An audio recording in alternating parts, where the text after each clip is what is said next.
And welcome into this first spring edition of Mondays in Midtown. As you can tell by my attire here, we are entering a new season, blue tie. Thank you, David Keller, for this tie. I am your host, yours truly, Willie McKenna here, hosting Mondays in Midtown. And we got a great show coming up for you in this episode. Coming up first, we're going to have Eric Alva interview. He was the Great Issues Committee speaker. He came to SLU and he talked about Don't Ask, Don't Tell. Obviously, many of you know about that from the military, a big issue in our country right now, and he spoke on that. Hello, Mr. Alva. Thank you very much for coming on SLU-TV. Thanks, Amanda. It's great to be here. I was wondering what made you decide to become an activist? It's an interesting story. It's a unique story, kind of in an unfortunate way. I actually joined the Marine Corps when I was 19 years old, and of course serving and re-enlisting over the last years from 91 till about 2003, and then it was unfortunate because I was injured on the first day of the Iraq War, which kind of gave me a distinction because I became the first American injured in the Iraq War only 3 hours into the ground invasion. So I had a lot of publicity and not necessarily notoriety, but people who paid homage to me for my service. And it wasn't until a couple of years later when my own home state of Texas, when they amended the state constitution to banning same-sex marriage. And I actually felt the kind of oppression as someone who had sacrificed for the country, fighting for his rights and freedoms and those of the citizens of this country, that I wasn't treated equally or given the same opportunities as what this country is supposed to be based on. And it was at that moment, especially in my own home state, when I saw voters vote to amend the state constitution banning same-sex marriage, I knew I had to speak out, using my distinction of people that had paid homage to me when I was injured in the war and always telling me, thank you for your service, thank you for everything you've done. And I wanted people to really know truly who I was, from now being someone who is disabled to someone who is Hispanic, a Marine, a veteran, and then also now coming out and telling the world that I was also a gay man. Mm-hmm. And in regards to Don't Ask, Don't Tell, I believe that there may be some of our viewers who haven't paid a lot of attention and still don't quite understand what the policy was. Would you mind explaining the policy and the issues with it? Of course, that's a good question, Amanda. The policy of Don't Ask, Don't Tell didn't become a law until 1993, when then President Clinton signed it into law. And it was interesting because I came in while the prohibition was still to where people were asked the questions of their sexual orientation when they applied for the military. It was if you had put any check marks to the boxes of yes about having some sort of sexual relations with someone of the same sex on your application, then you were denied entrance into the military automatically. But then, of course, in 1993, after the 92 presidential election, the law became of Don't Ask, Don't Tell was that those questions on the applications went away, and that's where the Don't Ask part came in. The compromise is what I call it, or what people had to understand is that now gay service members were allowed to serve in the military, but they were not to be open whatsoever. And so that's where the Don't Tell part comes in, where they had to agree. And I think I was already in the Marine Corps at the time, but I heard when people were applying, they had to sign some sort of read a paragraph, a statement, and then say they understand what the law is of Don't Ask, Don't Tell. And if you are gay, you weren't asked and you were not to tell while in uniform during your time. Okay, and now that the repeal has passed the House and the Senate, is Don't Ask, Don't Tell history, or are there still issues that need to be worked through? Are there still lingering pieces of it? There's still a lot of work that still needs to be done, Amanda. Don't Ask, Don't Tell was a huge stepping stone for service members, but I think also for people in the country. Because one of the main issues of Don't Ask, Don't Tell was now we have gay service members serving in the military. But as we know from the acronym of lesbian, gay, bisexual, there was never anything as far as an inclusive to include transgender individuals, people of gender identity. The bill was not all inclusive, but it goes further than that because there's individuals who are serving now who may have been legally married in now Maryland and Washington, or now other states, District of Columbia, Iowa, Massachusetts, Connecticut, but no same-sex couple, whether both partners or both service members, if they're both service members or only one is a service member, the couple is not going to be conferred any federal benefits. i.e. that one is going to get a military ID or they're going to get base housing, if even both are serving in uniform. And the reason why is, and I'll share that with the audience tonight, is because of the Defense of Marriage Act. So because of the Defense of Marriage Act, no same-sex couple in uniform, regardless now being open because the law has been repealed, will not be entitled to any federal benefits as a heterosexual legally married couple because of the Defense of Marriage Act, which was passed in 1996. So that's one of the other, I think, barriers that needs to also be discussed and eventually probably be repealed as well. We'll see what happens. But I think with the repeal of Don't Ask, Don't Tell, it really became an eye-opener for people to see that there's still a lot of rights that people aren't entitled to in this country, regardless of who they are. Mm-hmm. Is that something you're working on now, trying to repeal the barriers that are still in place? Or Not. No, sorry. Is that something that you think should be let stand for a short while? Well, the last 5 years, I've literally been traveling the country and even speaking to corporations now, such as Johnson & Johnson or Pepsi or NASA and the Environmental Protection Agency of the United States and mostly colleges and universities, like I'm here tonight here at SLU. And it was always about Don't Ask, Don't Tell. And in the beginning, it was how do we, achieve repealing Don't Ask, Don't Tell, and now it's, of course, how we ended Don't Ask, Don't Tell. And so most of my work was about, I guess, as you stated earlier, being an activist to repeal Don't Ask, Don't Tell, because I had served under that law before and after. And now it's more, since it's done, it's now working towards making sure that those service members are entitled to same benefits, but it's also connecting to repealing and working towards making sure that the Defense of Marriage Act is repealed. I mean, there's a lot going on this year. I think it's obvious this is a huge presidential election, and regardless of candidates who are campaigning, the rhetoric that some of them are using, there's even talk that to amend the U.S. Constitution, defining marriage and such like that, and there's even talk that if a certain candidate wins the White House, then they would make it their mission to institute the repeal or institute Don't Ask, Don't Tell again to put it back into law.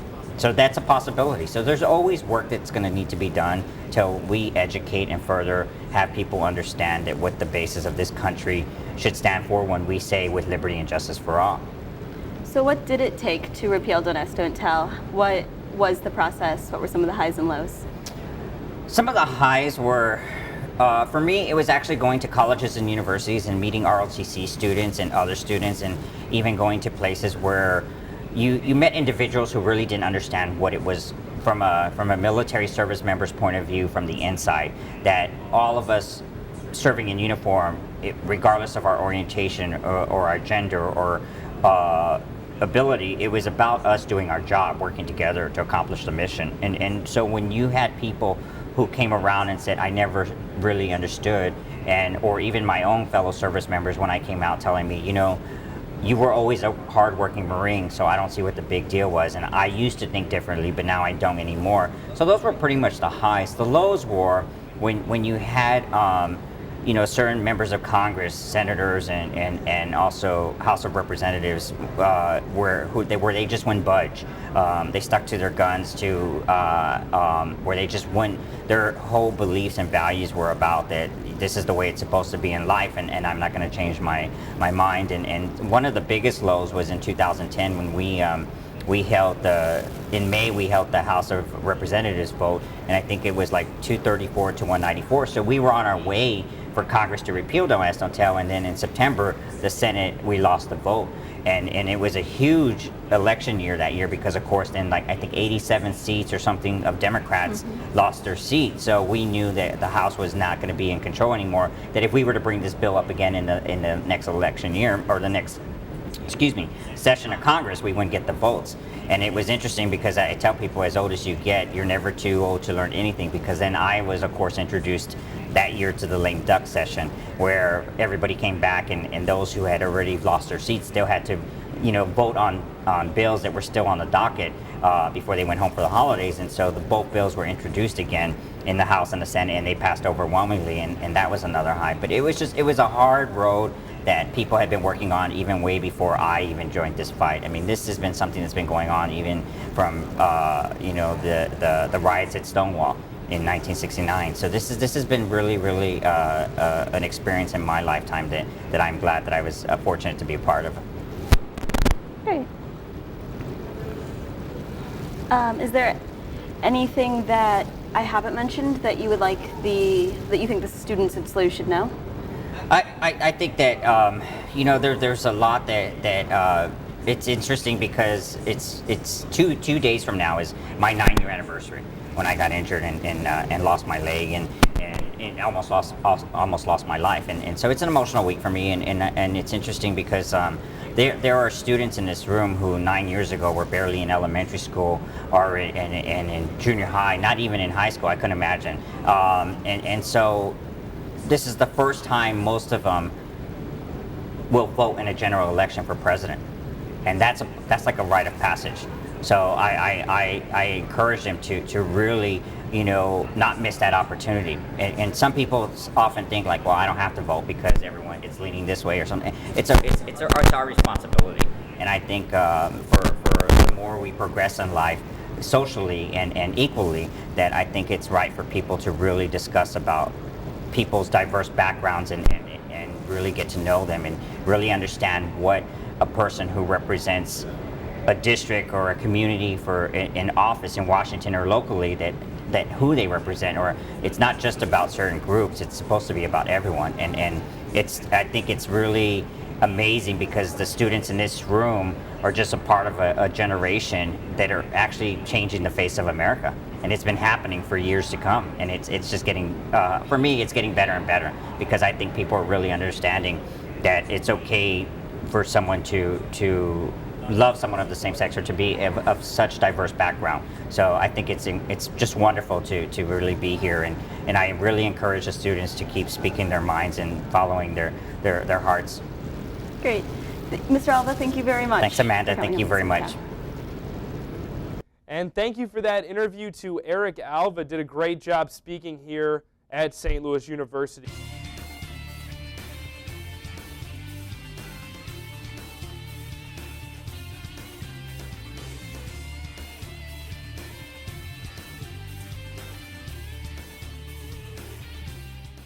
Up next, we have Spotlight on St. Louis back. Our very own Amanda Huntingford, once again, really making a big appearance on this show, went to Forest Park and talked about all the outside activities and just all the activities that you can partake in at Forest Park. Let's go ahead and take a look at that.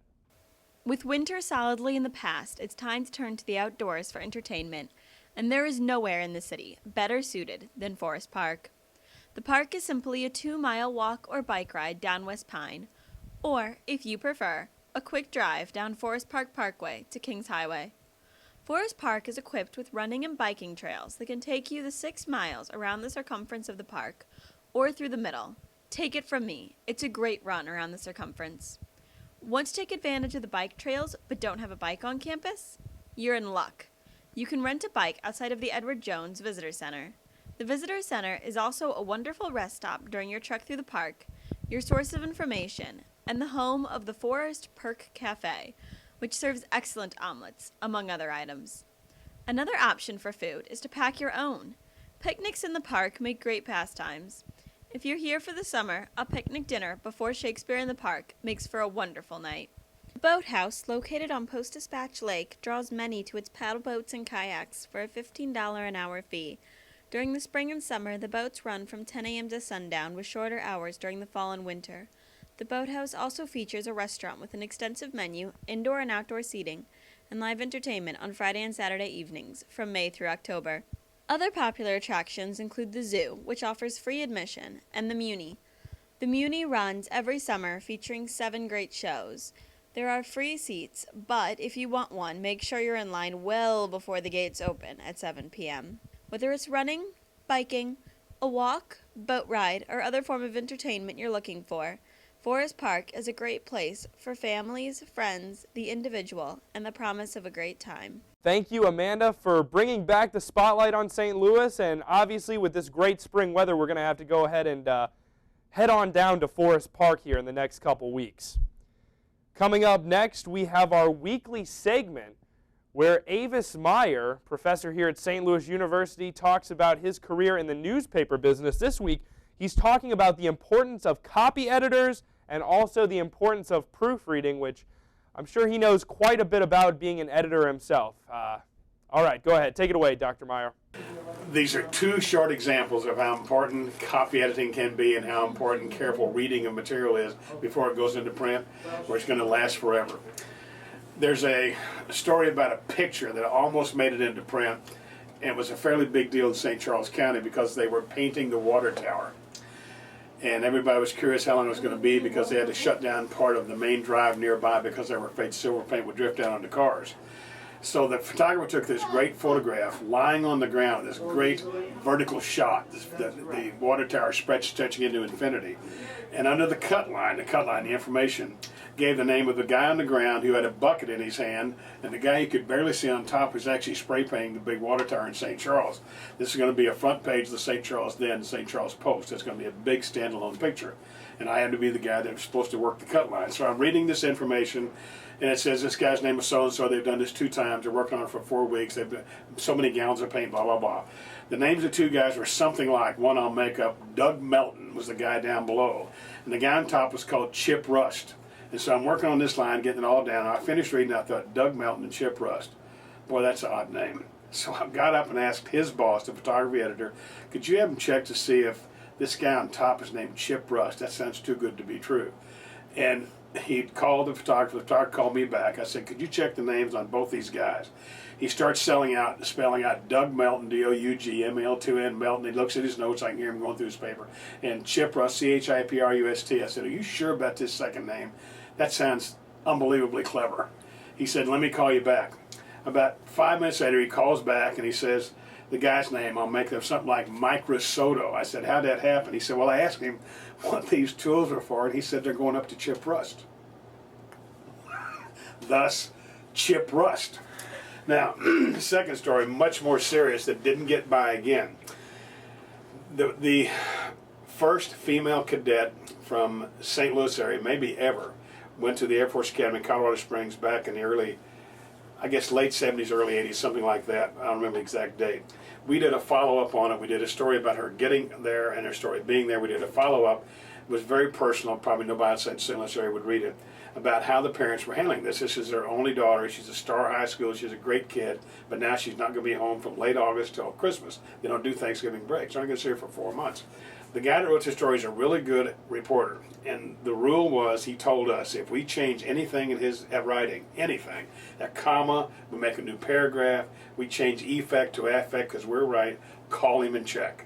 He said, if you don't call me up and check and you change it, take my name off the story, it's no longer my work. He took his work seriously, which is fine, it's fine. And we respected him for this. We rarely had to make changes, but this was close to deadline, and he was not in town. This almost got by the last word in his story. Someone caught it. It wasn't me, but I knew who did. It doesn't matter now. The story was about looking back over her career, and did a recap of part 1, part 2, part 3 is how the parents are handling it. And the father was fairly reticent. He didn't want to talk about it too much. He got kind of dewy-eyed, the reporter told us later. Mother was pretty open about it. She said, I know it's going to be 4 years. I know she may be a pilot someday. It's just fantastic, an opportunity, blah, blah, blah. And then she got really sentimental in the last paragraph, and this is what she wrote. It's the last word that's important. The last word in the quote, the last word in the story. She said, we went to our favorite place that night and had dinner without our daughter. Then we drove down through the park on the way to our house without our daughter, watched the swings where she used to play. She'll never play again. It really began to get to us. And she said, we ended up sitting on the porch, having a little bit of a drink, some kind of liquor in our coffee for the night before we settled in. She said, we thought we were all through it. But by the time we got to bed at 10:30, 11 o'clock that night, most of the next hour we spent just bawling all night long. And he spelled bowling, B-A-L-L-I-N-G. So we changed it to be W-L-I-N-G. We did not call a reporter and ask him if it was okay. The next day, he didn't even know he'd done this. The next day, we gave him the correction, the original copy and the corrected copy, and I remember him getting it seriously. He said, from now on, you guys don't have to call me. I trust you. Those are the two little bitty stories. There's one more that might be worthwhile. In 1980s again, sometime in Brentwood, they took down a Kmart and this is the mayor of Brentwood at the time, or Maplewood, Brentwood. They took down the Kmart, which was on the second floor of a really odd strip mall. So you park in this sort of concrete cavern. You walk up on top to go to the store. It seems the reverse of what you might do. Everybody hated it, business backed off, so eventually they tore that down. They rebuilt a brand new mall. When someone went in to interview this guy, a little local business story in business section, about what he thought about it, what the mayor thought about it, and he had this really unusual quote. Something newspaper people know that maybe ordinary people, real people don't, is that you don't give officials the latitude you give non-official people with quotes. These people are used to being quoted, it's their job. Person doing this, Cameron, knows this. If a janitor says something foolish, you make it indirect and you ask him to restate it. But if the mayor says something, you give him a chance and that's it. When he was asked what he thought of his new strip mall, he said it's a big improvement. The old store was hard to see and a real eyesore. And the reporter said, it was real hard to see and an eyesore. He said, that's right. He said, are you sure you want to say this? He said, why sure, it was an eyesore and it was hard to see. And he said, don't you see that it'd be hard for it to be an eyesore if it's hard to see? Because if it's hard to see, how can it be an eyesore? He said, it's what I said. Okay. So we printed the story. About a day and a half after the story appeared in the paper with that exact quote in it, Mayor called up and bitched and moaned and griped at us for manipulating quotes and making him look like a fool in print. We didn't do this. It was his own volition. It's what newspaper people have to live with. Those are my 3 short stories for the day. Thank you, Avis, for that great look into the newspaper industry, as he really has some interesting stories that he tells us in there. Finally, we're going to go ahead and finish this show up with our weekly segment, Dr. Z. Schaefer's Communicating. This week he's going to talk about effective group work. But before we get there, we're going to go ahead and throw out our email so you guys can contact us if you have any suggestions for stories or anything about the show that you like. I'm sure you like everything, so you're not going to have any complaints. I'm positive about that. But if you'd like to contact us, our email is mondaysinmidtown@gmail.com. You can also contact us through Facebook, get all the latest updates through our YouTube page, or just go on SLU-TV as we're being replayed all the time because it's one of the best shows. So I suggest you look. But finally, Dr. Z. Schaefer now with Communicating, talking about effective group work. Thank you for watching this episode. We'll see you in 2 weeks. Hello. With midterms having just passed and finals quickly approaching around the corner, I wanted to talk about something that most students will probably be a part of, and that is group work. I recently had 2 of my classes go out and do an informal survey using actual in-person interviews to ask students why they don't like working in groups. Some of the common responses were that you can't trust anyone, that people aren't accountable, and that really you're not actually doing group work, but you're doing individual group work and then just bringing it back together. So when I saw those results, I started thinking about social loafing. That's the whole problem and reason why most people don't want to work in groups. So I thought today I'd spend a little bit of time giving you some resources or structures that might prevent social loafing, or if it's occurring, what you can do to stop it. First of all, you need to have a very structured initial meeting. I understand that we're all popular people and we're all very busy people, but when you're assigned group work and you have to work as a group to accomplish that, you've got to find a way to coordinate your schedules. So one excellent idea is appointing someone the scheduler. It is their job to schedule meetings and make sure everyone is there. At this initial meeting, you can set up rules that can hold people accountable.